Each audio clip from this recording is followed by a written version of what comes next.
Réussir une reprise d'entreprise, c'est quelque chose qui nécessite aussi d'être entouré, d'être accompagné, de regarder tous les sujets fiscaux, patrimoniaux, juridiques, de façon à ce que cette reprise puisse, dès le début, être positive. Bien sûr, il y a tout ce qui est avant la reprise d'entreprise. Il y a toute cette préparation, déjà, parce que la moyenne, c'est entre 15 et 18 mois pour trouver une entreprise et la reprendre. Réussir sa reprise, c'est être raisonnablement ambitieux.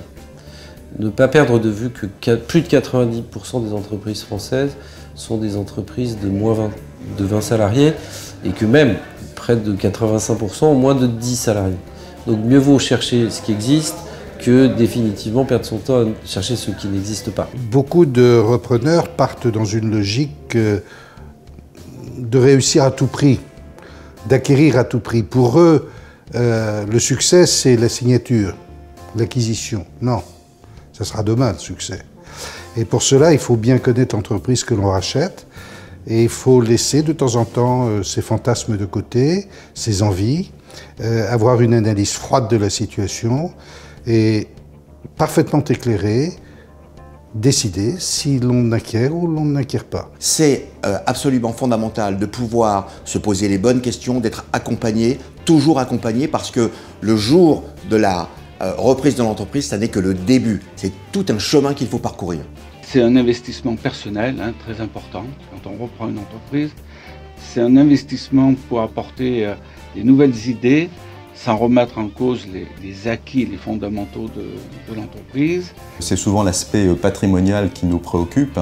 Déjà, quand on reprend une entreprise, a-t-on le bon statut matrimonial?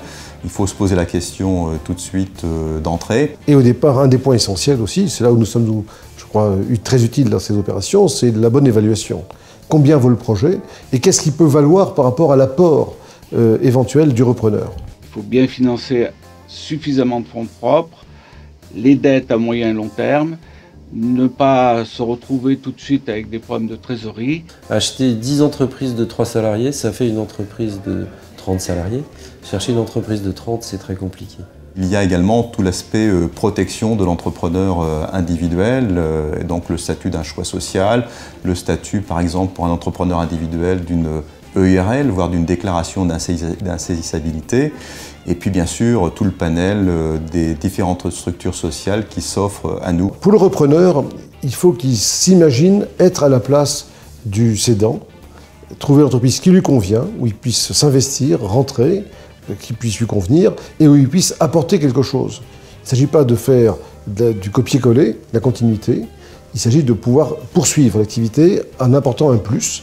Le rôle des conseils, en particulier, va être parfois, parce qu'ils sont indépendants, de pouvoir dire à un repreneur, il ne faut pas y aller. Et donc le conseil qu'on peut donner aux repreneurs, c'est regardez, écoutez, faites-vous accompagner et vous réussirez bien.